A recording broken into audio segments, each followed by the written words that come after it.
저는 올해 62살의 최성미라고 합니다. 추석이 다가오니 마음이 분주해지더라고요. 아침 일찍 일어나 시장에 나갔어요.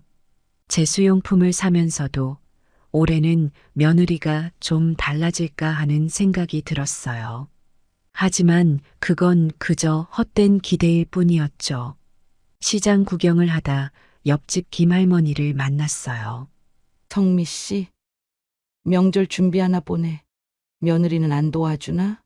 김할머니가 물으시더라고요. 아이고, 말도 마세요.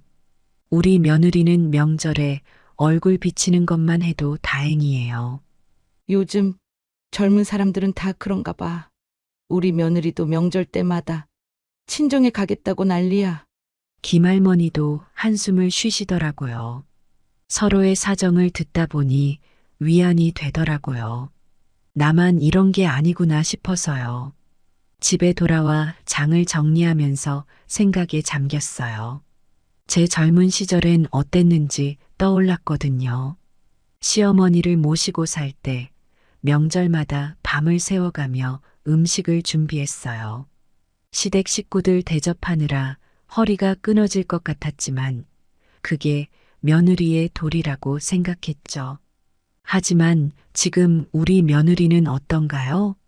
명절에 오면 피곤하다고 누워만 있어요. 음식 준비는커녕 설거지 한 번 돕는 법이 없어요.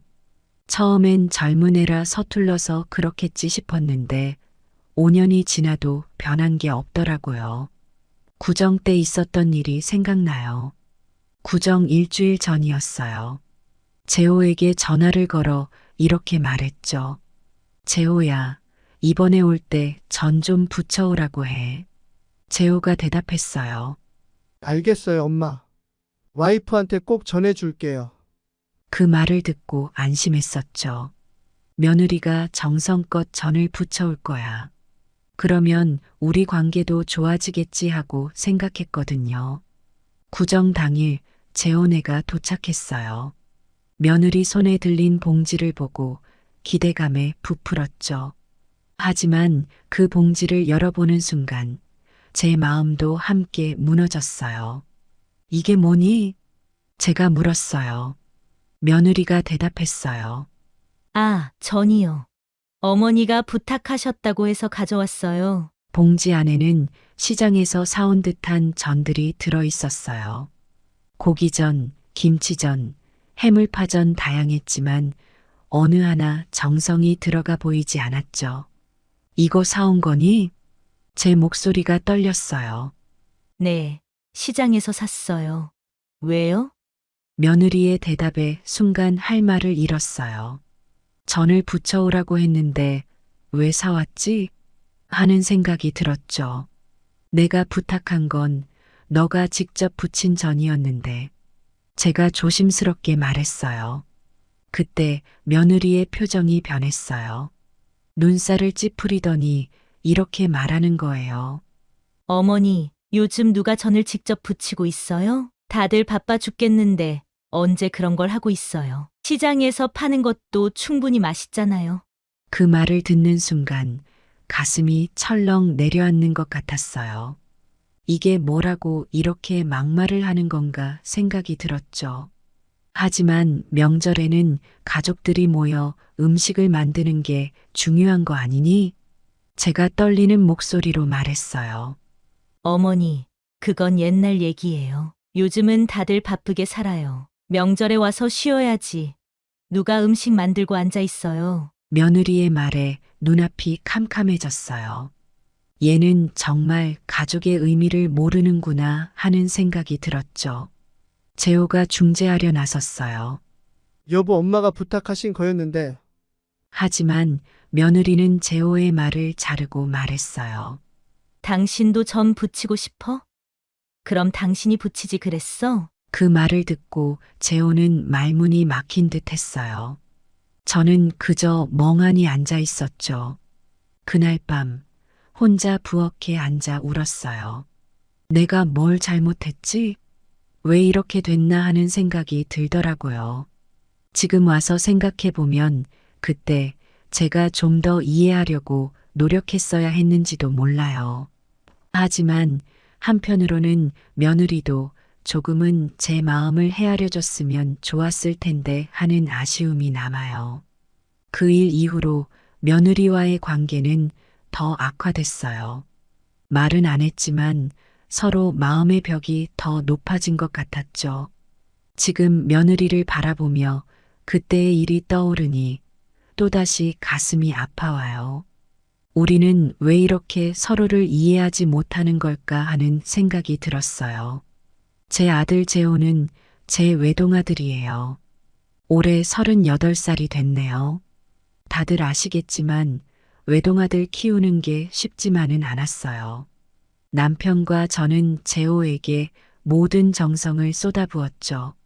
재호가 결혼한다고 했을 때 얼마나 기뻤는지 몰라요.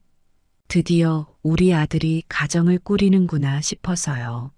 며느리 될 사람을 처음 봤을 때 참 예쁘고 똑똑해 보이더라고요. 우리 아들 복 받았구나 하고 생각했어요. 하지만 결혼하고 나서 5년 세월이 지날수록 실망이 쌓여갔어요. 처음에는 신혼이니까 이해해줬어요. 시댁에 잘 오지 않는 것도, 음식을 잘 못하는 것도 다 눈 감아줬죠. 시간이 지나면 나아지겠지 하고 믿었거든요. 그런데 아니더라고요. 명절 때마다 늦게 오고 일찍 가고 집안일은 안 하고 시댁 일에는 관심도 없고 한 번은 제가 참다 물어봤어요.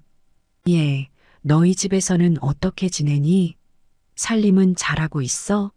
그랬더니 재호가 뭐라고 하는 줄 아세요? 엄마, 우리는 맞벌이에요. 집안일은 반반씩 해요. 와이프가 혼자 다 하기엔 너무 힘들어요. 듣고 보니 그럴듯도 해요. 하지만 한편으로는 섭섭하더라고요. 그래, 너희 집에선 그렇다 쳐. 그럼 시댁에 왔을 땐 좀 나서서 해줘야 하는 거 아냐? 이런 생각이 들었어요. 그러다 정말 큰 충격을 받은 날이 있었어요. 재호 부부가 아이를 안 낳겠다고 선언한 날이었죠. 엄마, 아빠, 저희가 할 말이 있어요. 저희는 아이를 갖지 않기로 했어요. 재호가 그렇게 말하는 순간 제 마음에 큰 구멍이 뚫린 것 같았어요. 왜? 무슨 이유로? 제가 떨리는 목소리로 물었죠. 요즘 세상에 아이 키우기가 너무 힘들어요. 저희 둘의 삶에 만족하며 살고 싶어요. 며느리가 대답했어요. 그 말을 듣는 순간 제 꿈이 산산조각 나는 것 같았어요. 손주를 안아보고 싶었던 꿈, 그 손주를 예뻐하며 살고 싶었던 꿈, 모두 물거품이 되어버렸어요. 그날 이후로 며느리를 볼 때마다 가슴이 아파요. 내 아들의 핏줄을 이어갈 생각이 조금은 있어야 하는 거 아닌가 하는 생각이 들더라고요. 처음에는 이해하려고 노력했어요.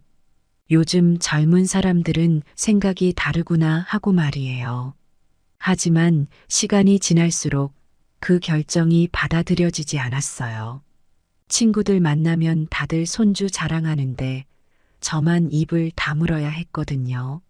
한 번은 용기를 내서 재호에게 물어봤어요. 예, 정말 아이를 안 낳을 거니? 한 번만 더 생각해 보면 어떨까? 그랬더니 재호가 한숨을 쉬며 말하더라고요. 엄마, 우리가 결정한 거예요. 존중해 주세요. 그 말을 듣는 순간 제 마음이 무너져 내리는 것 같았어요. 며느리를 탓하고 싶지만 한편으로는 제 아들의 책임도 있다는 걸 알아요. 둘이 합의한 결정이니까요. 하지만 그래도 며느리를 볼 때마다 서운한 마음이 들어요. 친구들과 만나면 이런 이야기를 나눠요. 요즘 젊은 사람들은 너무 이기적이야. 자기들 편한 대로만 살려고 하지. 맞아. 우리 때는 상상도 못할 일이었지. 이런 대화를 나누다 보면 위로가 되기도 하지만 한편으로는 더 우울해져요. 가끔은 제가 잘못하고 있는 건 아닌지 고민도 돼요. 내가 너무 구시대적인 생각을 하고 있는 건 아닐까 하는 의문이 들 때도 있어요. 하지만 곧바로 아니야, 내 마음이 이렇게 아픈 건 당연한 거야 하고 생각하곤 해요. 얼마 전에는 동네 할머니들과 모여 수다를 떨다가 이 이야기가 나왔어요. 성미 씨. 그래서 손주는 언제 볼 수 있나? 한 할머니가 물으시더라고요. 저는 머뭇거리다 대답했어요. 글쎄요, 우리 아들 부부가 아직 아이를 가질 생각이 없대요. 그 말을 듣고 할머니들이 놀라는 표정을 지었어요. 아이고, 요즘 젊은 것들은 뭘 모르나 봐. 자식 낳고 키우는 게 인생의 가장 큰 기쁨인데. 맞아요. 나이 들면 자식밖에 없어. 그걸 모르고 사는 거지. 할머니들의 말씀을 들으니 위로가 되면서도 한편으로는 더 서글퍼졌어요. 추석 당일 아침, 저는 일찍 일어나 분주히 움직였어요.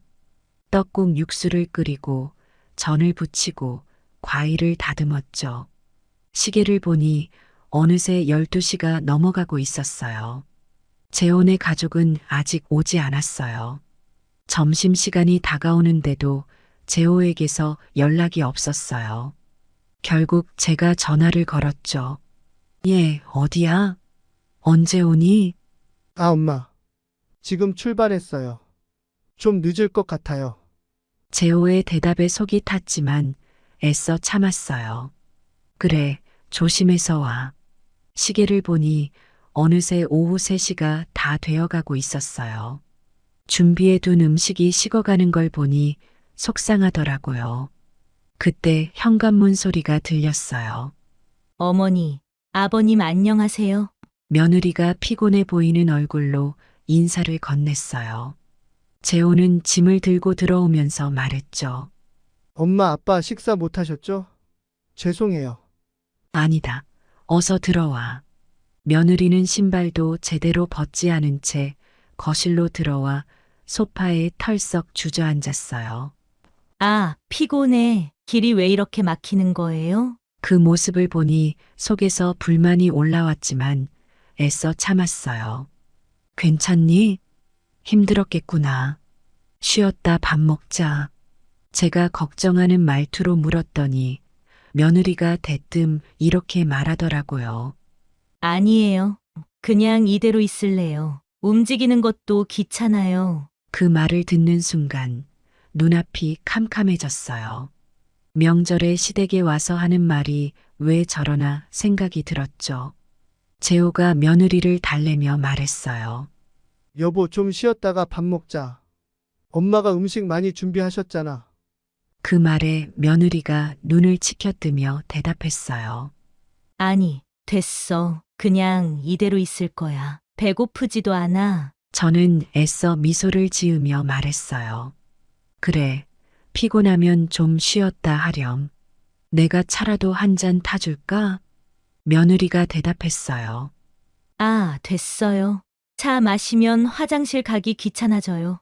그 말을 듣는 순간 제 마음에 상처가 나는 것 같았어요.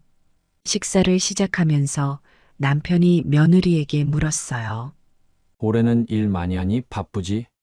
며느리가 대답했어요.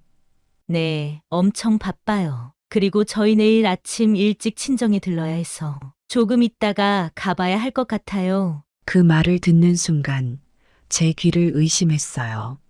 추석날 와서 하루도 못 있겠다고? 재호가 당황한 듯 말했어요. 여보, 그래도 오늘 하루는 쉬어야지. 내일 아침 일찍 가면 되잖아. 며느리가 짜증 섞인 목소리로 대답했어요. 아니, 난 오늘 가야 돼. 여기 있기 피곤해. 식사 중에 며느리의 행동을 보며 속이 상했어요. 음식을 먹으면서도 휴대폰만 들여다보더라고요. 시아버지가 말을 걸어도 대답도 제대로 안 하고 이게 무슨 예의지 하는 생각이 들었죠. 아가, 명절이니까 좀 쉬어가며 얘기도 하고 그러자. 제가 조심스럽게 말했더니 며느리가 대뜸 이렇게 말하더라고요. 아, 저 피곤해요. 그냥 조용히 밥 먹고 싶어요. 그 말을 듣는 순간 눈앞이 캄캄해졌어요. 식사가 끝나고 며느리에게 설거지를 부탁했어요. 알았다고 대답은 했지만 한참을 미루다 겨우 시작하더라고요. 그것도 대충대충 하는 모습을 보니 속에서 화가 치밀어 올랐어요. 내가 저 나이 때는 시부모님 앞에서 허리 한번 제대로 펴본 적이 없었는데 설거지를 하는 동안 재호가 와서 며느리에게 속삭이더라고요. 여보, 오늘 하루만 잘 보내자. 엄마 기분 상하게 하지 말고. 그 말을 들은 며느리가 소리를 지르듯 말했어요. 아니, 왜 내가 참아야 해? 나도 피곤하고 쉬고 싶다고. 저는 그 말을 듣고 충격을 받았어요. 시댁에서 저렇게 큰 소리로 말하다니. 하지만 애써 참고 아무 말도 하지 않았어요. 저녁이 되자 며느리가 말하더라고요. 어머니, 저희 이제 가볼게요. 겨우 반나절 있다가 가겠다니.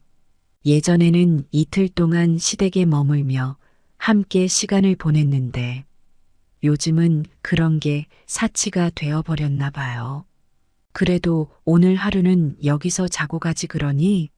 제가 애써 웃으며 말했지만 며느리의 대답은 단호했어요. 아니에요. 저희 집에서 자는 게 편해요. 여기선 잠도 잘 안 와요. 그 말을 듣는 순간 가슴이 찢어지는 것 같았어요. 재호가 나서서 말했어요. 엄마, 죄송해요. 저희가 일찍 가게 됐네요. 다음에 시간 내서 다시 오겠습니다. 하지만 그 말이 위로가 되지는 않았어요. 다음에 라는 말이 언제가 될지 모르니까요. 며느리는 짐을 싸면서 투덜거렸어요. 아, 짐도 풀었다 싸고. 귀찮아 죽겠네. 그 말을 듣는 순간 제 마음에 큰 상처가 났어요. 시댁에 오는 게 그렇게 싫은 건가 하는 생각이 들었죠. 현관문 앞에서 배웅을 하는데 며느리가 말하더라고요. 어머니, 다음에는 좀 더 일찍 갈게요. 여기 있기 너무 피곤해요. 그 말을 듣는 순간 너무 속상했어요. 내가 그렇게 힘들게 했나? 재호 부부가 떠나고 나서 집안이 갑자기 조용해졌어요. 텅 빈 집을 보니 서글퍼지더라고요. 남편이 다가와 위로의 말을 건넸어요. 여보, 너무 마음 쓰지 마. 요즘 젊은 사람들은 다 저래. 하지만 그 말이 위로가 되지는 않았어요. 오히려 더 서글퍼지더라고요. 우리 때는 어땠는데 하는 생각이 자꾸 났어요. 그날 밤 잠을 이루지 못하고 뒤척이다 일어났어요. 부엌에 가서 며느리가 가져온 음식을 보니 또 한숨이 나왔어요. 이게 뭐라고 음식이라고 가져왔나 하는 생각이 들었죠. 텔레비전을 켜고 앉아 있는데 추석 특집 프로그램에서 화목한 가족들의 모습이 나오더라고요. 그 모습을 보니 눈물이 났어요. 우리 집은 언제쯤 저렇게 될 수 있을까? 추석이 지나고 며칠 후 저는 옛 앨범을 꺼내 보았어요. 젊었을 때 찍은 사진들을 보니 많은 기억이 떠올랐어요. 특히 시어머니와 함께 찍은 사진을 보며 지난 날들이 주마등처럼 스쳐 지나갔죠. 제가 25살 때 결혼해서 시댁에 들어갔어요. 그때 시어머니는 제 나이만 하셨나요? 지금 생각해보면 참 젊으셨는데 그때는 왜 그리 무서워 보였는지 모르겠어요. 시집살이가 힘들다는 얘기는 많이 들었지만 실제로 겪어보니 상상 이상이더라고요. 명절 때마다 밤을 새워가며 음식을 준비했어요. 떡국, 잡채, 전 여러 가지 갖은 나물들. 하나하나 정성 들여 만들었죠. 시어머니께서 옆에서 지켜보시며 이것저것 지적하실 때마다 눈물이 날 것 같았어요. 하지만 참았죠. 그게 며느리의 도리라고 생각했으니까요. 한 번은 추석 전날 밤새 음식을 준비하다가 그만 국을 엎질렀어요. 얼마나 당황했는지 몰라요. 시어머니께서 화를 내실까봐 겁이 났죠. 하지만 뜻밖에도 시어머니께서는 괜찮다. 다시 하면 되지. 라고 하시더라고요. 그때 처음으로 시어머니의 따뜻한 면을 봤어요. 시댁 식구들을 대접할 때면 허리가 끊어질 것 같았어요. 음식 나르랴, 설거지하랴, 시중 들랴 쉴 새 없이 움직였죠. 그래도 시아버지께서 우리 며느리가 음식 솜씨가 좋아. 라고 칭찬해 주실 때면 그동안의 고생이 눈 녹듯 사라지는 것 같았어요. 세월이 흘러 제가 시어머니가 되고 보니 그때 시어머니의 마음이 이해가 되더라고요. 며느리에게 엄하게 대했던 것도 집안의 전통을 지키려 했던 것도 다 이유가 있었던 거죠. 가문의 명예와 가족의 화목을 위해 그러셨던 거예요. 하지만 요즘 젊은 세대들은 달라요. 제 며느리만 해도 그렇죠. 명절에 와서 음식 준비는커녕 도와주지도 않고 시댁 일에는 관심도 없어요. 내 삶이 더 중요하다며 당당하게 말하는 모습을 보면 한숨이 나와요. 추석 얼마 뒤 재호가 갑자기 전화를 해서는 이렇게 말하더라고요. 엄마, 저희 다음 주에 해외여행 다녀오려고요. 뭐? 갑자기 무슨 여행이야? 와이프가 휴가를 냈대요. 둘이 여행 한번 다녀오려고요. 순간 화가 났어요. 명절에는 겨우 반나절 다녀가더니 여행은 간다고? 시댁에 올 시간은 없으면서 여행 갈 시간은 있다고? 안 돼. 다음에 가. 이번엔 시간 내서 집에 좀 와. 제가 단호하게 말했죠. 하지만 재호가 고집을 부리더라고요. 엄마, 저희도 살기 바빠요. 이번 기회 아니면 언제 또 시간이 날지 모르잖아요. 그럼 시간 날 때 부모님 집에 와야지. 무슨 여행이야? 엄마, 저희도 쉬어야죠.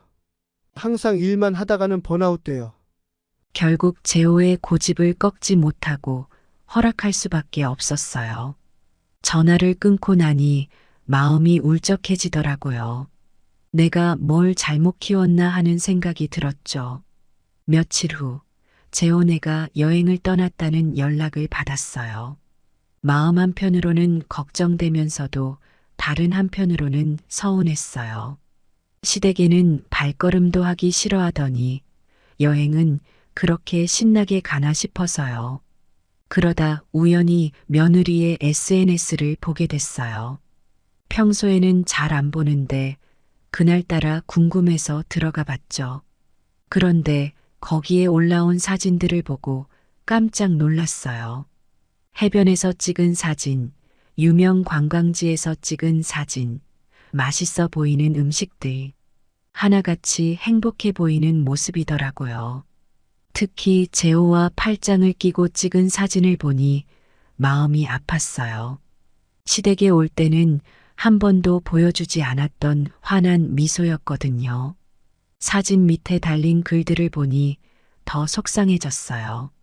드디어 꿈에 그리던 여행. 남편과 둘이서 보내는 행복한 시간. 이런 게 인생이지. 그 글들을 읽으면서 눈물이 났어요. 시댁에 오는 건 그렇게도 싫더니 여행은 그렇게 좋은가 봐요. 우리 집에 올 때는 한 번도 보여주지 않았던 행복한 표정들이 배신감이 들더라고요. 남편이 제 모습을 보더니 물었어요. 왜 그래? 무슨 일 있어? 아니에요. 그냥 재혼의 여행 사진 보고 있어요. 잘 놀고 있나 보네. 젊을 때 여행 많이 다녀야지. 남편의 말에 대꾸도 못하고 그냥 한숨만 쉬었어요. 나는 젊을 때 저렇게 놀아본 적이 있었나 하는 생각이 들었어요. 시집 와서는 늘 시댁 눈치 보느라 여행은 꿈도 못 꿨는데 말이에요. 그래도 가족을 위해 희생하는 게 당연하다고 생각했는데 요즘 젊은 사람들은 그런 생각이 없는 것 같아 씁쓸했어요. 며느리의 SNS를 보다가 문득 그런 생각이 들더라고요. 나도 저렇게 행복한 모습으로 사진 한번 찍어볼 수 있을까 하고 말이에요. 하지만 곧바로 고개를 저었죠. 내 나이에 무슨. 그날 밤 잠자리에 들면서 생각했어요. 세상이 참 많이 변했구나 하고요. 우리 때는 상상도 못할 일들이 요즘은 당연하게 여겨지는 것 같아요. 어쩌면 제가 너무 구시대적인 생각을 하고 있는 걸까요? 하지만 그래도 가족의 의미, 어른 공경하는 마음, 이런 건 변하지 말아야 하는 거 아닐까요? 설날이 다가오자 저는 큰 결심을 했어요. 이번에는 음식 준비를 하지 않기로 한 거예요. 매년 명절마다 밤새워 음식을 준비하고 며느리가 와서 대충 먹고 가는 모습을 보는 게 너무 지쳤거든요. 결심을 하고 나니 마음이 편해지는 것 같으면서도 한편으로는 불안했어요. 내가 이래도 되나 하는 생각이 들더라고요. 하지만 이제는 변해야 할 때라고 스스로를 다독였죠. 설날 일주일 전 재호에게 전화를 걸었어요. 재호야, 이번 설에는 오지 말고 처갓집에서 연휴 보내렴. 네? 엄마, 무슨 말씀이세요? 저희가 가야죠. 아니, 이번엔 처갓집에서 보내. 너희도 편하고 나도 편할 것 같아. 엄마, 갑자기 왜 그러세요? 무슨 일 있으세요? 재호의 목소리에 당혹감이 묻어났어요. 저는 최대한 담담하게 말했죠. 아니, 별일 없어. 그냥 이번엔 너희끼리 편하게 지내. 나는 좀 쉬고 싶어서. 하지만 엄마, 그래도 설날인데. 아버지는 뭐라고 하세요? 아버지도 동의하셔. 너무 걱정하지 마. 잘 지내. 전화를 끊고 나니 눈물이 나더라고요. 하지만 이게 최선이라고 생각했어요. 이대로 계속 가면 며느리와의 관계는 물론이고 재호와의 관계도 나빠질 것 같았거든요. 설날 당일 집은 조용했어요. 매년 이맘때면 분주히 움직이며 음식을 준비했는데 올해는 달랐죠. 텅 빈 부엌을 보니 마음이 싱숭생숭했어요. 남편이 걱정스러운 눈으로 저를 바라봤어요. 여보, 정말 이래도 돼? 재혼에 안 온다고? 네, 올해는 쉬어요. 우리끼리 조용히 보내요. 그래도 명절인데 음식은 좀 해놨어야 하는 거 아닌가? 됐어요. 그냥 밖에서 사 먹어요. 나도 이제 쉬고 싶어요. TV를 켜고 소파에 앉았어요. 설날 특집 프로그램에서는 화목한 가족들의 모습이 나오더라고요.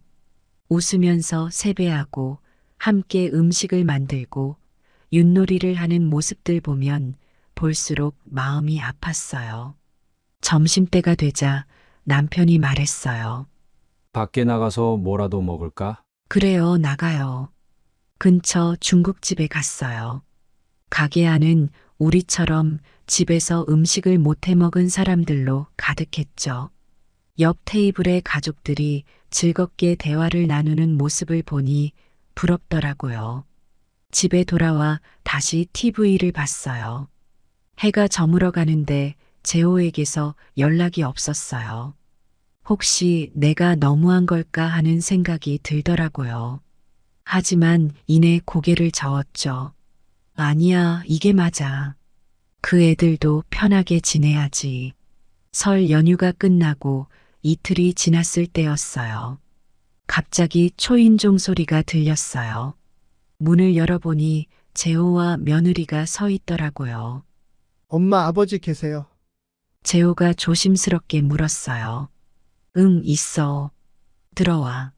며느리는 미안한 기색 없이 들어와 가방에서 뭔가를 꺼냈어요. 어머니, 이거 저희가 준비한 음식이에요. 테이블 위에 내려놓는 음식을 보니 또 마트에서 산 것 같더라고요. 고마워, 수고했어. 억지로 미소를 지으며 말했어요. 거실에 앉아 어색한 침묵이 흘렀어요. 저는 아들이 걱정되어 억지로 며느리와 대화를 시도했죠.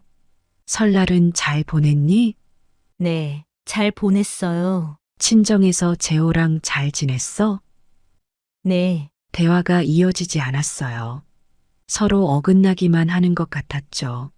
어머니, 이번에 왜 저희 보고 오지 말라고 하셨어요? 갑자기 며느리가 물었어요. 그 말에 저도 모르게 감정이 격해졌어요. 너희가 오는 게 그렇게 싫은데 왜 굳이 오라고 해야 되겠니? 난 너희 편하라고 한 건데.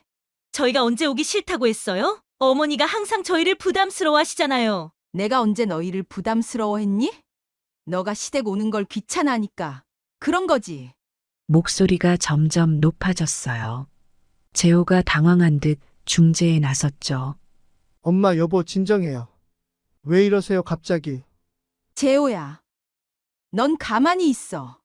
이건 며느리와 내가 해결할 문제야. 제가 말했어요.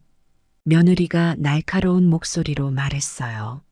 어머니, 저도 나름대로 노력하고 있어요. 일하랴 집안일하랴 바빠 죽겠는데 어머니는 저보고 뭘 더 바라시는 거예요? 노력. 그게 노력이니? 명절에 와서 얼굴만 비치고 가는 게 노력이야? 저도 제 삶이 있어요. 어머니 세대처럼 살 순 없다고요. 재호가 다시 중재에 나섰어요. 둘 다 그만해요. 이렇게 싸워봤자 뭐가 좋아요. 순간 집안이 조용해졌어요. 우리 셋 다 서로를 노려보며 서 있었죠. 내가 잘못했어. 너희 오지 말라고 한 게 잘못이야. 이제 됐니? 제가 한숨을 쉬며 말했어요. 어머니, 저도 죄송해요. 제가 좀 더 신경 썼어야 했는데. 며느리가 조금 수그러든 목소리로 말했어요. 하지만 이미 깨진 공기는 쉽게 돌이킬 수 없었어요. 우리는 그렇게 어색한 분위기 속에서 시간을 보냈죠. 재호 부부가 돌아간 후 저는 한동안 멍하니 앉아 있었어요. 이게 정말 내가 원하던 거였나? 이렇게 해서 뭐가 나아지는 걸까? 그런 생각이 들더라고요. 남편이 다가와 어깨를 토닥여줬어요. 여보, 너무 마음 쓰지 마. 시간이 지나면 나아질 거야. 하지만 과연 그럴까요? 이대로 가다가는 며느리와의 관계가 돌이킬 수 없게 될 것 같아 두려웠어요. 어떻게 해야 이 상황을 개선할 수 있을지 머리가 복잡해졌어요. 설날 사건 이후 몇 달이 지났어요. 그동안 재호와 며느리의 연락이 뜸했죠. 가끔 문자로 안부를 물어볼 뿐이었어요. 저도 굳이 연락하지 않았어요. 서로에게 시간이 필요하다고 생각했거든요. 그러던 어느 날 재호에게서 전화가 왔어요. 엄마, 시간 되세요? 잠깐 뵙고 싶은데. 재호의 목소리가 평소와 달리 무거웠어요. 그래, 언제 올래? 오늘 저녁에 갈게요. 저녁이 되자 재호가 혼자 왔어요. 며느리 없이 온 아들을 보니 왠지 불안한 마음이 들더라고요. 엄마, 아버지 할 말이 있어요. 재호가 어렵게 입을 열었어요. 무슨 일이니? 제가 조심스레 물었어요. 저 이혼하기로 했어요. 그 말을 듣는 순간 머릿속이 하얘졌어요. 예상은 했지만 막상 현실이 되니 어떤 반응을 해야 할지 몰랐죠. 왜? 무슨 일이 있었니? 남편이 떨리는 목소리로 물었어요. 그동안 너무 안 맞았어요. 서로 가치관도 다르고 미래에 대한 생각도 달랐고 결혼 생활을 지속하기 힘들다고 판단했어요. 재호의 말을 들으며 복잡한 감정이 몰려왔어요. 한편으로는 며느리와 멀어질 수 있다는 안도감이 들었어요. 그동안 쌓였던 갈등과 스트레스에서 벗어날 수 있을 거란 생각이 들었거든요. 하지만 다른 한편으로는 아들에 대한 걱정이 밀려왔어요. 이혼 후 재호가 어떻게 살아갈지, 상처받은 마음을 어떻게 달랠지, 그런 생각들이 머릿속을 맴돌았죠. 재호야, 정말 이게 최선이니? 다시 한번 생각해 보는 건 어때? 제가 조심스럽게 물었어요. 엄마, 충분히 생각했어요. 이게 저희 둘 다를 위한 최선의 선택이에요. 재호의 단호한 대답에 더 이상 할 말이 없었어요. 대신 아들을 꼭 안아주었죠. 알았어. 엄마는 내 선택을 존중할게. 힘들 때 언제든 집에 와. 그렇게 제오를 보내고 난 후 저는 한동안 멍하니 앉아 있었어요. 머릿속이 복잡했죠. 내가 며느리와 좀 더 잘 지냈더라면, 내가 좀 더 이해하려고 노력했더라면 하는 후회도 들었어요. 남편이 다가와 제 어깨를 토닥였어요.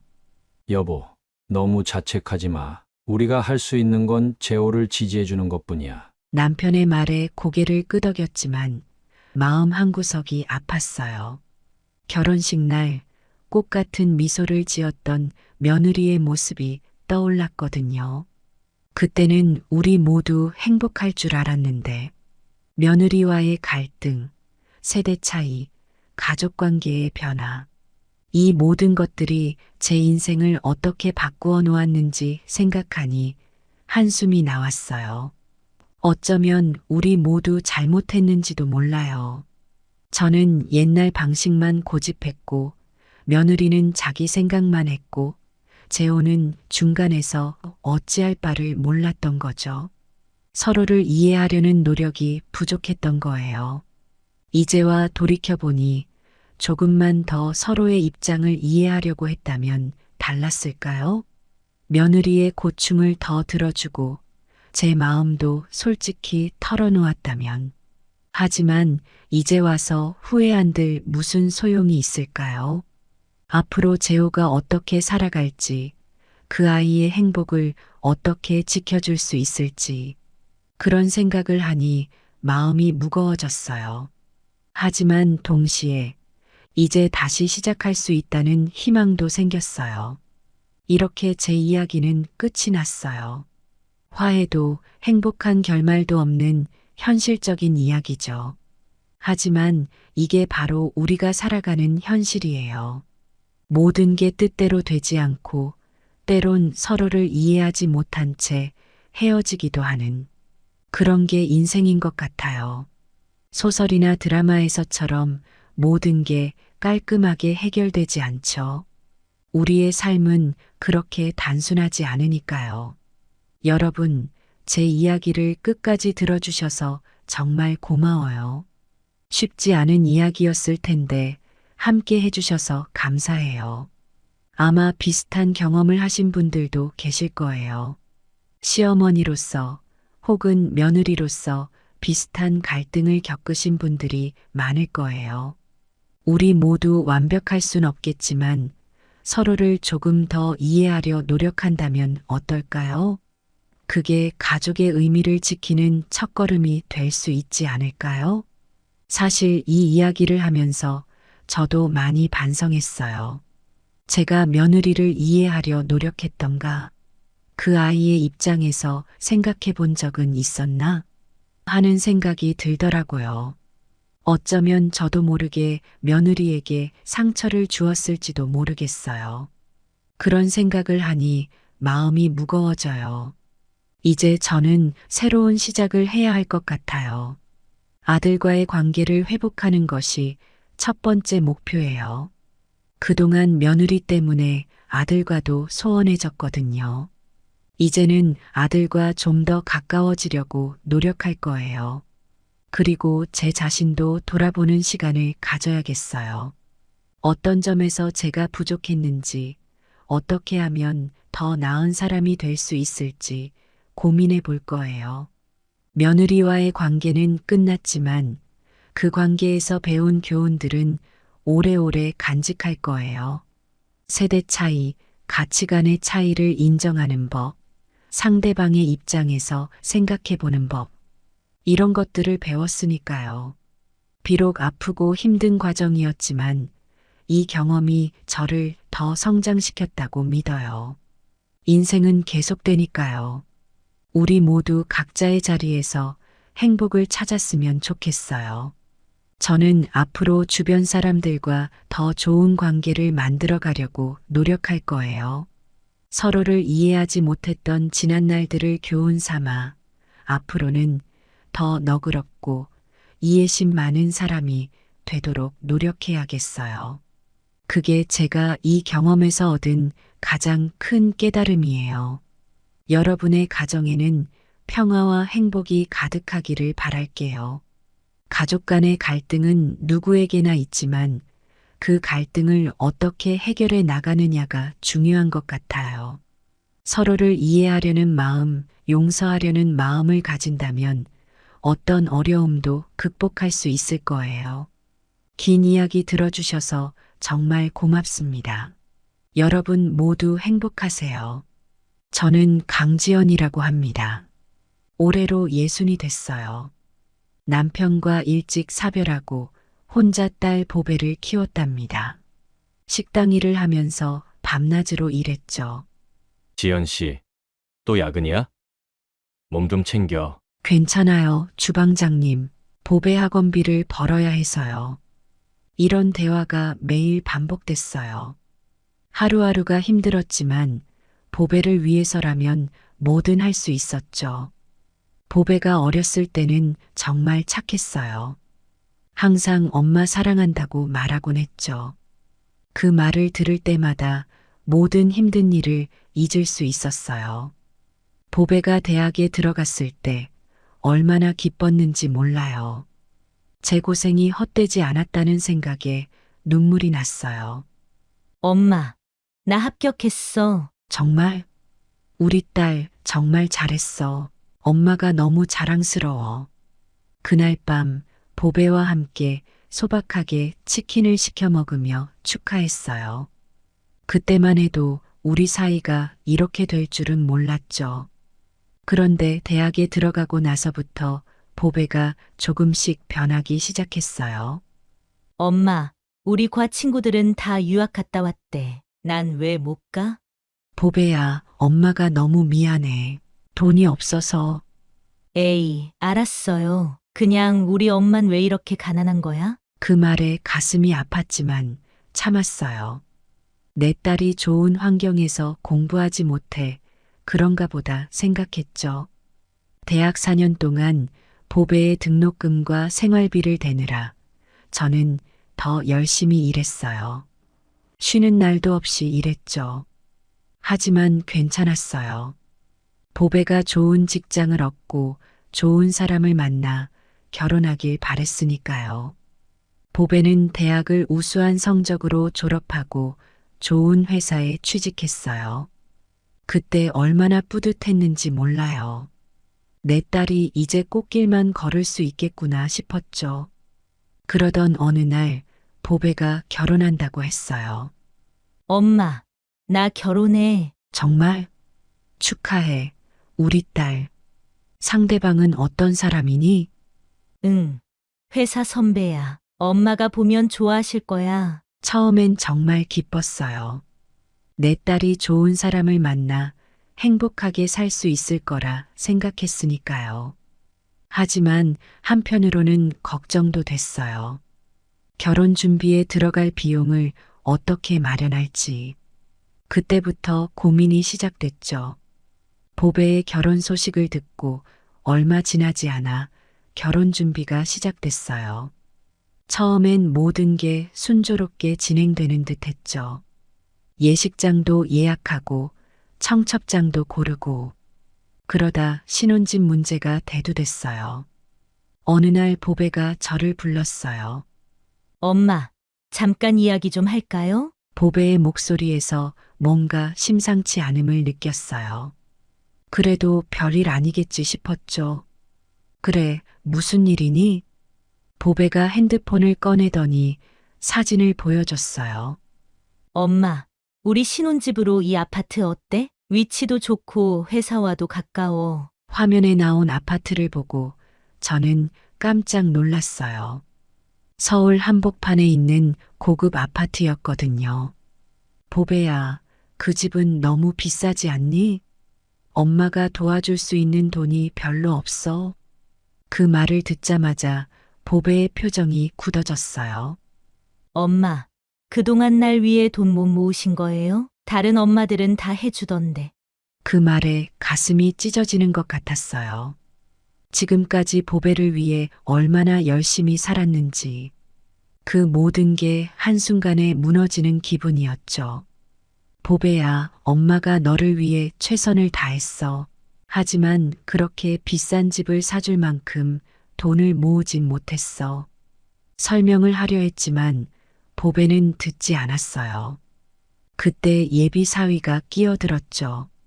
장모님, 신혼집은 인생의 기반인데 좋은 곳으로 알아보고 싶습니다. 부모님들이 좀 도와주셔야 할 것 같아요. 예비 사위의 말투는 공손했지만 눈빛은 차가웠어요. 마치 제가 당연히 해야 할 일을 하지 않은 것처럼 말이에요. 방서방, 나도 돕고 싶어.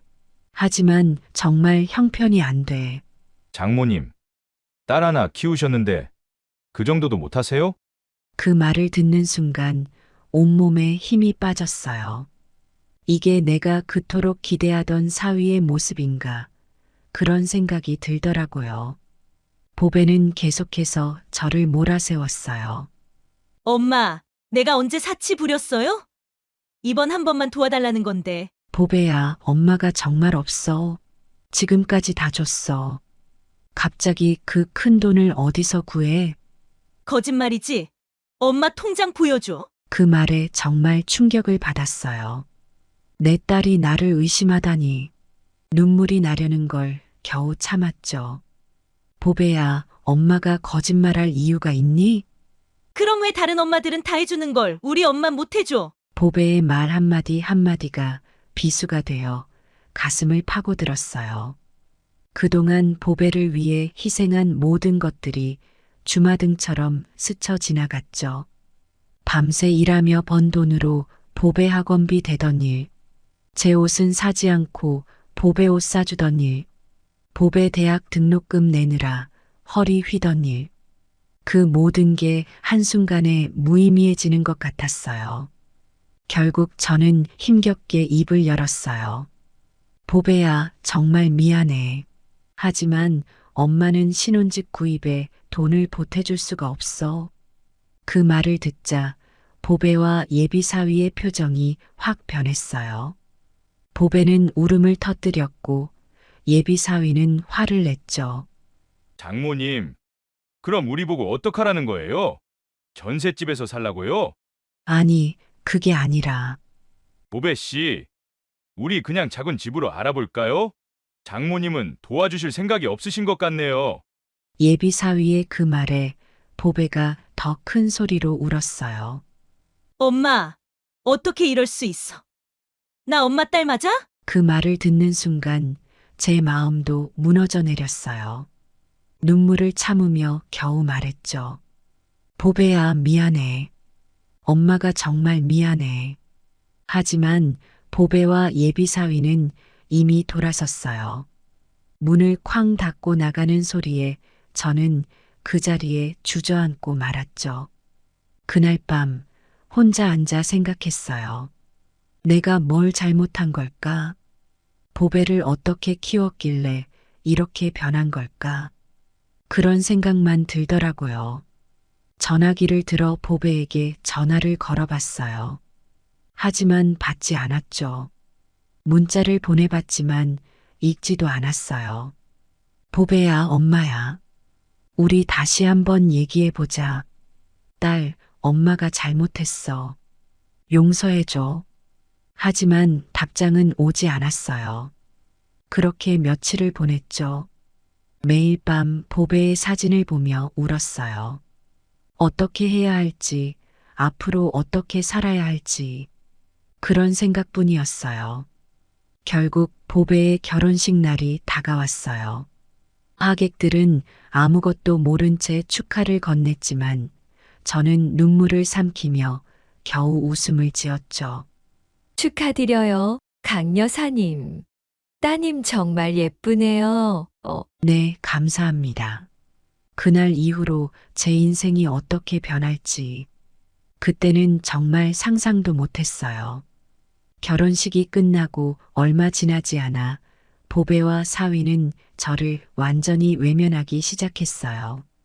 처음엔 신혼이라 바빠서 그런가 보다 했죠. 하지만 날이 갈수록 불안해졌어요. 보배야, 엄마야. 잘 지내니? 연락 좀 해줘. 딸, 엄마가 보고 싶어.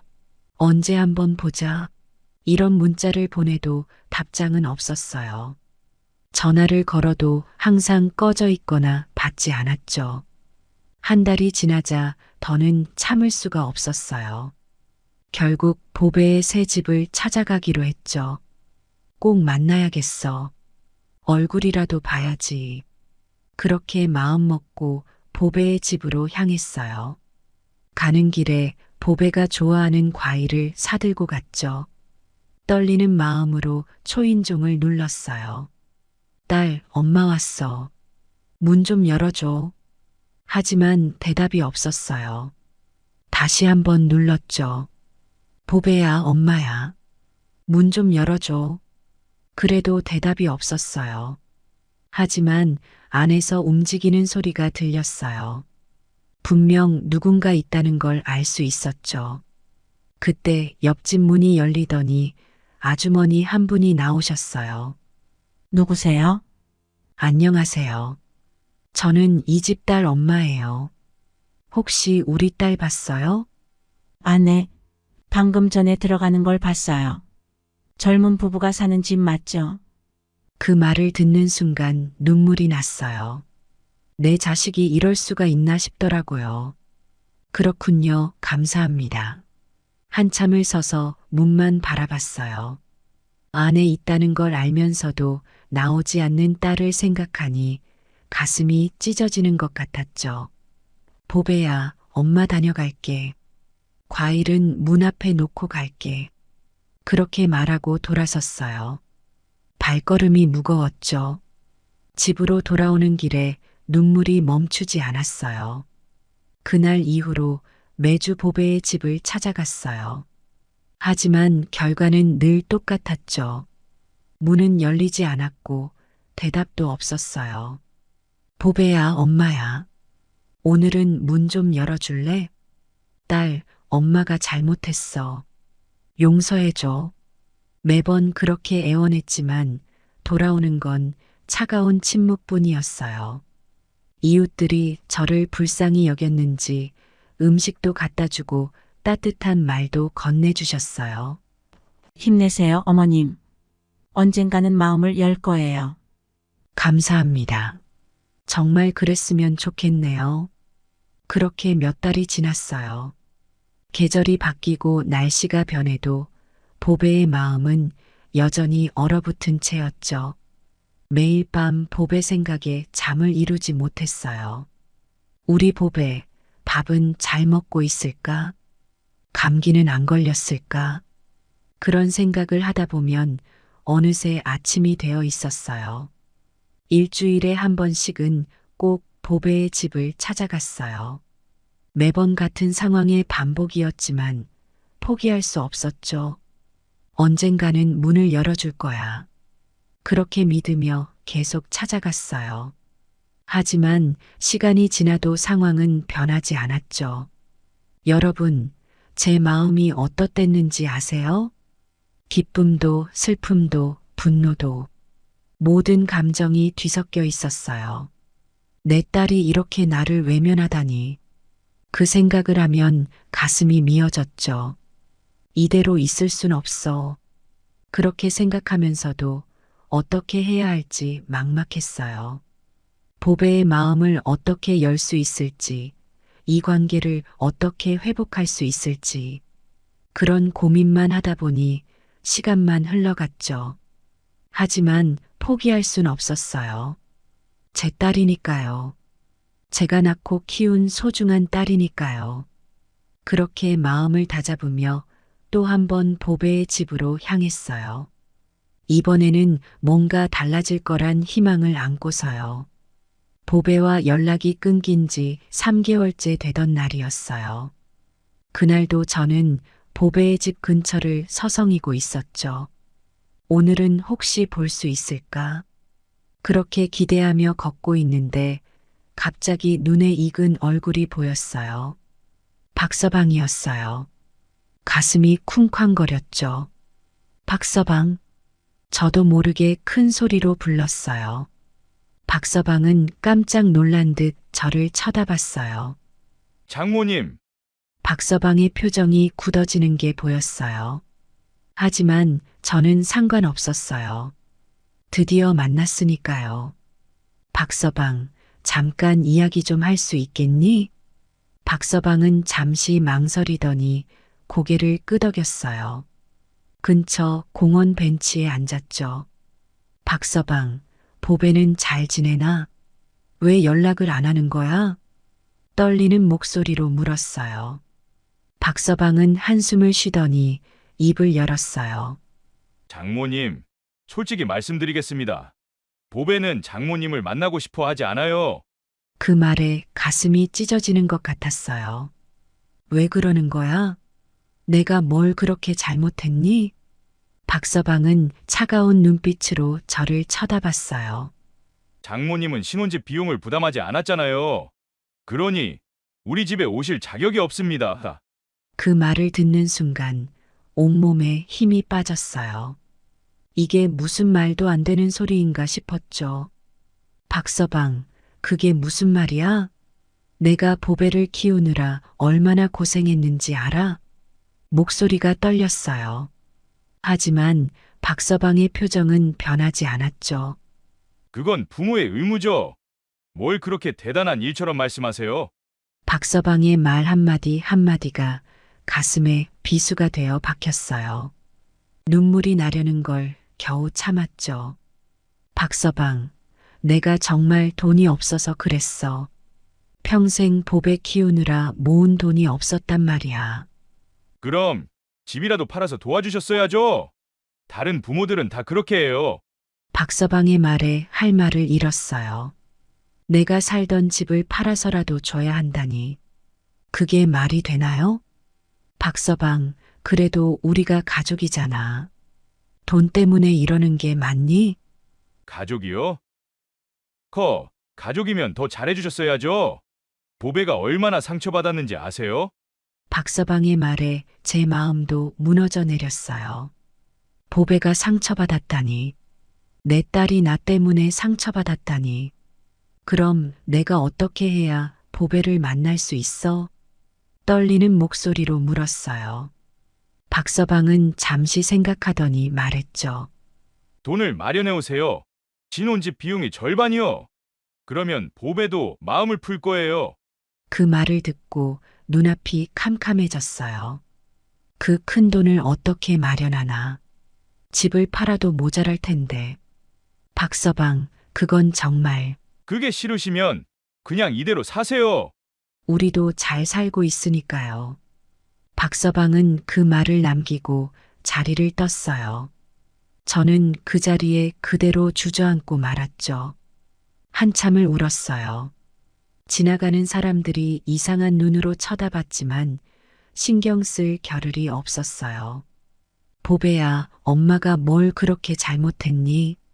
집에 돌아와서도 계속 울었어요. 박서방의 말이 계속 머릿속에 맴돌았죠. 신혼집 비용이 절반이요. 우리 집에 오실 자격이 없습니다. 그 말들이 가슴을 후벼 팠어요. 밤새 생각했어요. 어떻게 해야 할지, 그 돈을 어떻게 마련해야 할지. 하지만 답은 나오지 않았어요. 다음 날 결심했어요. 은행에 가서 대출을 알아보기로 한 거죠. 집을 담보로 잡히면 어느 정도 돈을 빌릴 수 있을 거라고 생각했어요. 이렇게라도 해서 보배를 만나야 해. 그렇게 마음먹고 은행으로 향했어요. 하지만 대출 상담을 받고 나니 또다시 좌절감이 몰려왔어요. 죄송합니다. 대출이 어렵습니다. 결국 발걸음을 돌렸어요. 집으로 돌아오는 길에 문득 생각이 들었어요. 이게 맞는 걸까? 돈 때문에 이렇게까지 해야 하나? 처음으로 의문이 들기 시작했어요. 내가 잘못한 게 맞나? 보배와 박서방의 요구가 정당한 걸까? 그때 옛 친구 미영이가 생각났어요. 미영이는 늘 현명한 조언을 해주곤 했죠. 미영아, 나 좀 만나자. 전화를 걸었어요. 이제는 누군가의 조언이 필요했어요. 이 상황을 어떻게 해결해야 할지, 혼자서는 도저히 답을 찾을 수 없었거든요. 다음 날 미영이를 만났어요. 우리 동네 근처 찻집이었죠. 미영이는 날 보자마자 깜짝 놀랐어요. 지연아, 어쩌다 이렇게 됐어? 얼굴이 엉망이야. 그 말에 눈물이 왈칵 쏟아졌어요. 참았던 눈물이 터진 거죠. 미영아, 나 어떡하면 좋지? 미영이는 내 손을 꼭 잡아줬어요. 그리고 내 이야기를 들었죠. 보배의 결혼부터 신혼집 문제, 그리고 박서방과의 만남까지 모든 걸 털어놨어요. 그래서 말이야, 미영아. 난 어떻게 해야 할지 모르겠어. 지연아, 너무하네. 어떻게 자식이 부모한테 그럴 수가 있어? 미영이의 분노에 찬 목소리가 들렸어요. 그 목소리에 저도 모르게 눈물이 났죠. 나도 그렇게 생각해. 하지만 보배가 보고 싶어. 지연아, 이건 아니야. 너가 잘못한 게 아니라고. 미영이의 단호한 목소리에 고개를 들었어요. 그럼 내가 어떻게 해야 하지? 법적으로 대응해야 해. 뭐? 법적으로? 깜짝 놀라 물었어요. 미영이는 고개를 끄덕였죠. 그래, 법적으로. 이건 너를 기만하는 거야. 너가 보배를 키우느라 얼마나 고생했는지 증명해야 해. 미영이의 말에 머리가 복잡해졌어요. 법적 대응이라니. 내 딸을 고소한다는 건가? 하지만 미영아, 그럼 보배와 완전히 관계가 끊어지는 거 아닐까? 지연아, 지금도 관계가 끊어진 거나 마찬가지잖아. 이대로 가면 너만 상처받아. 미영이의 말이 맞았어요.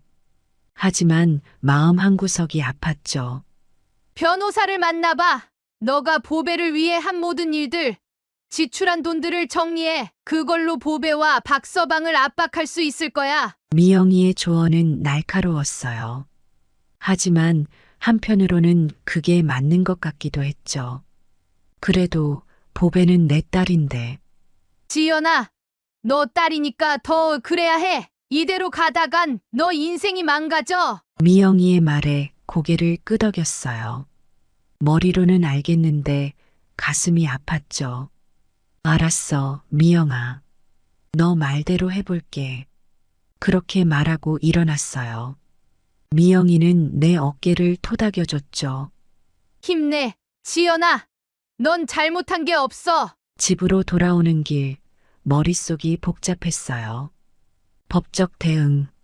그게 과연 옳은 걸까? 보배와의 관계를 완전히 끊어버리는 건 아닐까? 하지만 한편으로는 미영이 말이 맞다는 생각도 들었어요. 이대로 가다간 정말 제 인생이 망가질 것 같았거든요. 보배야, 엄마가 이러는 거 용서해라. 중얼거리며 걸었어요. 집 앞 동네 슈퍼에 갔다가 우연히 보배 친구 은주를 만났죠. 어머니, 오랜만이에요. 잘 지내셨어요? 그래, 은주야. 너는 어떻게 지내니? 저야 뭐 늘 그렇죠. 근데 어머니, 보배 소식 들으셨어요? 순간 가슴이 쿵 내려앉는 것 같았어요. 무슨 소식? 보배가 임신했대요. 3개월 됐다던데. 그 말을 듣는 순간 온몸에 힘이 빠졌어요. 내 딸이 임신을 했는데 나는 이제야 알다니. 정말? 언제 들었어? 어제요. 보배랑 통화했거든요. 가슴이 아팠어요. 보배는 친구한테는 연락하면서 엄마한테는 연락 한 번 안 하다니. 집에 돌아와 한참을 울었어요. 그러다 문득 생각이 들었죠. 한 번만 더 가봐야겠어. 보배 집으로 향했어요. 이번엔 꼭 만날 수 있을 것 같았거든요. 보배 집 앞에 서자 가슴이 뛰었어요. 떨리는 손으로 초인종을 눌렀죠.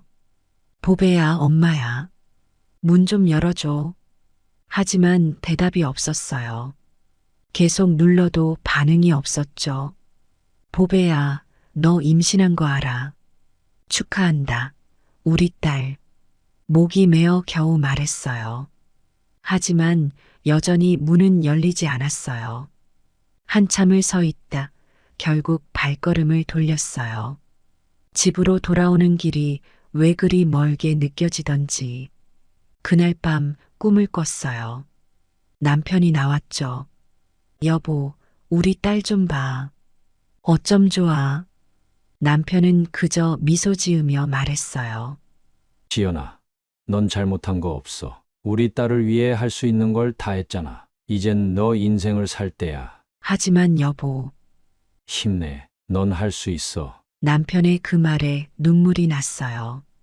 그리고 눈을 떴죠. 이상하게도 마음이 편안해졌어요. 뭔가 결심이 선 것 같았죠. 그래, 이제 내 인생을 살아야 할 때야. 아침 일찍 일어나 변호사 사무실을 찾아갔어요. 미영이가 소개해준 분이었죠. 안녕하세요, 강지연입니다. 네. 앉으세요. 어떤 일로 오셨나요? 변호사님께 모든 걸 말씀드렸어요. 보배의 결혼부터 신혼집 문제, 그리고 지금의 상황까지. 그래서 어떻게 해야 할지 모르겠어요. 변호사님은 잠시 생각하더니 말씀하셨어요. 일단 모든 지출 내역을 정리해 보세요. 보배 씨를 키우는 데 들어간 모든 비용이요. 네. 그걸 어떻게 다 기억해요? 영수증이나 통장 내역 기억나는 대로 정리해 보세요. 학비, 병원비, 용돈 등 모든 걸 포함해서요. 집에 돌아와 서랍을 뒤졌어요. 오래된 통장과 영수증들이 나왔죠. 하나하나 정리하기 시작했어요. 정리하다 보니 꽤 많더라고요. 밤을 새워가며 정리했어요. 그러다 보니 제 인생이 주마등처럼 스쳐 지나가더라고요. 눈물이 나려는 걸 꾹 참았어요. 이건 감상에 빠질 때가 아니라고 생각했거든요. 며칠 뒤 다시 변호사 사무실을 찾았어요. 자, 이게 제가 정리한 거예요. 두꺼운 서류 뭉치를 내밀었죠. 변호사님은 한참 검토하시더니 고개를 끄덕이셨어요. 잘 정리하셨네요. 이걸로 충분할 것 같습니다. 이제 어떻게 해야 하나요? 내용 증명을 보내는 게 좋겠습니다. 법적 대응의 첫 단계로요. 내용 증명. 그 말을 듣자 가슴이 철렁 내려앉았어요. 정말 그래야 할까요? 네, 그게 좋을 것 같습니다. 이건 협박이 아니라 대화를 위한 초대장이에요. 변호사님의 말씀에 고개를 끄덕였어요. 하지만 마음 한구석이 아팠죠. 내용 증명을 보내기로 결정했다는 게 실감이 나지 않았죠. 정말 이걸 보내야 하나? 망설였어요. 하지만 이제 와서 물러설 순 없었죠. 변호사님이 말씀하셨어요. 내용 증명은 저희가 직접 발송하겠습니다. 3일 안에 도착할 거예요. 그 말을 듣는 순간 뭔가 끝난 것 같은 기분이 들었어요. 후회와 안도가 뒤섞인 묘한 감정이었죠. 집으로 돌아와 멍하니 앉아 있었어요. 내용 증명에 적은 내용들이 머릿속을 맴돌았죠. 보배의 대학 등록금 4년치, 학창시절, 대학시절 용돈, 취업준비 학원비, 졸업 후 2년간의 생활비 지원 등등 숫자로 보니 정말 큰 돈이더라고요. 그동안 정신없이 살아서 몰랐는데 이렇게나 많은 돈을 썼구나 싶었죠. 보배야, 엄마가 이만큼 널 위해 살았는데 눈물이 났어요. 하지만 이내 마음을 다잡았죠. 아니야, 이건 보배를 원망하기 위한 게 아니야. 맞아요. 이건 원망이 아니라 대화를 위한 거예요. 관계 회복을 위한 첫걸음인 거죠. 내용 증명에는 금전적인 내용만 있는 게 아니에요. 마지막 부분에 이렇게 썼죠. 보배야, 엄마는 너가 미워서 이러는 게 아니야. 그저 우리 관계를 회복하고 싶을 뿐이야. 너가 엄마의 마음을 조금이라도 이해해 주길 바래. 언제든 연락 줘. 엄마는 항상 너 편이야. 이 말을 쓰면서 얼마나 울었는지 몰라요. 보배가 이 마음을 알아줄까? 그런 걱정도 들었죠. 이틀이 지났어요. 보배에게서 연락이 올까 긴장하며 기다렸죠. 하지만 아무 일도 없었어요. 이틀 뒤 변호사 사무실에서 전화가 왔어요. 내용 증명 수령이 확인됐습니다. 가슴이 쿵쾅거렸어요. 이제 보배가 내용 증명을 받아봤다는 거예요. 보배야, 엄마 마음 알아줄래? 하루 종일 전화만 기다렸어요. 하지만 연락은 오지 않았죠. 밤이 되어서야 겨우 잠들었어요. 꿈에서 어린 보배를 만났어요. 엄마, 나 많이 사랑해요? 그럼 세상에서 제일 사랑해. 꿈에서 깨어나 한참을 울었어요. 언제부터 우리 사이가 이렇게 됐을까? 그런 생각에 가슴이 아팠죠. 여러분, 내용 증명을 보내는 건 쉬운 결정이 아니에요. 하지만 때로는 이런 극단적인 방법이 필요할 때도 있어요. 관계를 회복하기 위한 마지막 수단이라고 생각했거든요. 이제 공은 보배에게 넘어간 거죠. 어떤 반응이 올지 모르겠지만 적어도 제 마음은 전했다는데 위안을 얻었어요. 내용 증명을 보내고 나서 3일째 되는 날이었어요. 아침부터 마음이 불안했어요. 그때 전화가 왔어요. 보배였어요. 여보세요. 엄마, 보배의 목소리가 떨리고 있었어요. 보배야. 엄마, 미안해요. 그 한마디에 눈물이 왈칵 쏟아졌어요. 보배야. 제가 너무 이기적이었어요. 엄마의 마음을 전혀 생각하지 않았어요. 아니야, 엄마도 미안해. 이렇게 하지 말았어야 했는데. 아니에요. 엄마, 이렇게 해주셔서 고마워요. 제가 정신 차릴 수 있었어요. 우리는 한참을 울었어요. 전화기 너머로 서로의 눈물 소리가 들렸죠. 엄마, 우리 만나서 얘기해요. 그래, 보배야. 어디서 만날까? 약속을 잡고 전화를 끊었어요. 가슴이 벅차올랐죠. 다음 날 보배와 박서방을 만났어요. 카페에 들어서는 순간 보배가 달려와 안겼어요. 엄마, 꼭 안아주었어요. 얼마나 이 순간을 기다렸는지 몰라요. 보배야, 보고 싶었어? 박서방도 고개 숙여 인사했어요. 장모님, 정말 죄송합니다. 우리는 앉아서 오랜 시간 이야기를 나눴어요. 서로의 마음을 털어놓고 오해를 풀었죠. 엄마, 내용 증명 받고 정말 충격받았어요. 그랬겠지. 근데 엄마가 저를 위해 그렇게 많은 걸 해주셨다는 걸 알게 됐어요. 보배의 눈에 눈물이 고였어요. 저는 그동안 당연하다고만 생각했어요. 엄마가 해주시는 게 다 부모의 의무라고만 생각했죠. 보배야. 근데 숫자로 보니까 엄마의 사랑이 이렇게 크다는 걸 알게 됐어요. 박서방도 말을 이었어요. 저도 많이 반성했습니다. 무례하게 굴었던 게 너무 부끄러워요. 그 말에 마음이 풀렸어요. 이제야 서로를 이해하게 된 것 같았죠. 엄마, 이제부터 우리가 효도할게요. 그래, 우리 보배. 앞으로는 매주 한 번씩 꼭 찾아뵐게요. 그 말에 가슴이 벅차올랐어요. 그래, 우리 손주도 보러 가야지. 집으로 돌아오는 길, 하늘이 유난히 맑아 보였어요. 마치 새로운 시작을 축하해 주는 것 같았죠. 여러분, 가족 간의 갈등은 누구나 겪을 수 있어요. 하지만 중요한 건 그 갈등을 어떻게 해결하느냐예요. 때로는 강한 방법이 필요할 때도 있지만 결국은 서로를 이해하고 용서하는 게 중요해요. 우리 가족의 이야기가 여러분에게 조금이나마 위로가 됐으면 좋겠어요.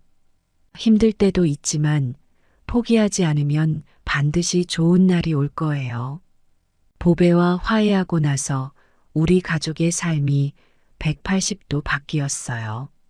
매주 주말이면 보배와 박서방이 찾아왔죠. 엄마, 오늘은 뭐 해드릴까요? 아이고, 그냥 와도 좋아. 하지만 보배는 꼭 뭔가를 해주려고 했어요. 청소를 하기도 하고 맛있는 음식을 해오기도 했죠. 박서방도 많이 달라졌어요. 예전의 무례한 모습은 온데간데 없고 정말 살가운 사위가 됐죠. 장모님, 여기 아프시죠? 그렇게 말하며 내 어깨를 주물러주곤 했어요.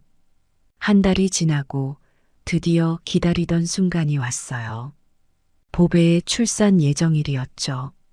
병원에 도착했을 때 보배는 이미 진통 중이었어요. 박서방이 안절부절 못하며 대기실을 서성이고 있었죠. 장모님, 보배가 너무 아파하는 것 같아요. 괜찮아. 출산이 다 그래. 밤새 기다렸어요. 그리고 마침내 아기의 울음소리가 들렸죠. 축하합니다. 건강한 여자아이예요. 간호사의 말에 우리 모두 환호성을 질렀어요. 아기를 처음 안았을 때의 그 감동은 말로 표현할 수가 없었어요. 보배야, 고생 많았어. 엄마, 이제 엄마 마음 조금은 알 것 같아요. 그 말에 또 눈물이 났어요. 이제 보배도 엄마가 됐구나 싶어서요. 퇴원 후 우리는 함께 아기를 돌봤어요. 보배가 바쁘면 제가 아기를 봐주고 박서방이 일할 때면 제가 집안일을 도왔죠. 엄마, 정말 감사해요. 뭘 당연한 걸.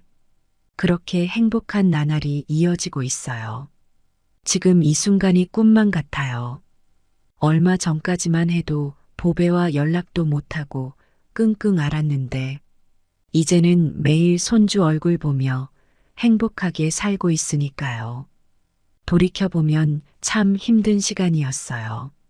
내 자식이 나를 외면한다는 게 얼마나 가슴 아픈 일인지 겪어보지 않은 사람은 모를 거예요. 그때 내용 증명을 보내기로 결심했을 때 솔직히 무서웠어요. 이러다 보배를 영영 잃는 건 아닐까 그런 두려움도 있었죠. 하지만 지금 생각해보면 그게 전환점이 된 것 같아요. 보배도 그 편지를 받고 많이 생각했대요. 엄마가 자기를 위해 얼마나 희생했는지 그동안 미처 몰랐던 거죠. 때로는 이렇게 확 깨우쳐줘야 할 때도 있나 봐요. 요즘 보배를 보면 제 젊었을 때 모습이 떠올라요. 아기 키우느라 정신없어 하는 모습이 꼭 그때의 저예요. 그래서 더 안쓰럽고 돕고 싶은 마음이 크죠. 이제는 서로를 더 이해하게 된 것 같아요. 보배도 엄마가 되고 보니 제 마음을 조금은 알 것 같대요. 저도 보배의 입장에서 생각해 보려고 노력하고요. 박서방도 많이 달라졌어요. 처음엔 좀 서먹서먹했는데 이제는 친아들 같아요. 사람은 다 변할 수 있나 봐요. 기회를 주는 게 중요한 것 같아요. 이런 경험을 하고 나니 세상의 모든 부모와 자식 간의 갈등이 잘 해결됐으면 좋겠어요. 서로 조금만 더 이해하고 배려하면 못 풀 갈등이 어디 있겠어요? 여러분, 힘들 때가 있더라도 포기하지 마세요. 사랑하는 사람과의 관계는 노력하면 반드시 회복될 수 있어요. 저희 가족이 그랬듯이 여러분의 가정에도 행복이 찾아올 거예요. 이제 저는 정말 행복해요. 딸과도 화해하고 귀여운 손주도 생기고 인생의 황혼기에 이런 행복을 누리게 되다니 정말 감사한 일이에요. 앞으로도 우리 가족이 지금처럼만 지냈으면 좋겠어요. 서로 이해하고 배려하면서 작은 일에 감사하며 살아가는 거죠. 그게 바로 제가 꿈꾸는 행복한 가정의 모습이에요. 여러분의 가정에도 이런 행복이 깃들기를 바랍니다. 어떤 어려움이 와도 포기하지 마세요. 사랑과 이해, 그리고 용서의 마음만 있다면 어떤 갈등도 해결할 수 있어요. 가족은 우리 인생에서 가장 소중한 보물이니까요. 이 이야기가 여러분에게 작은 희망이 되었길 바랍니다. 제 이야기 들어주셔서 감사합니다. 구독과 좋아요 부탁드립니다.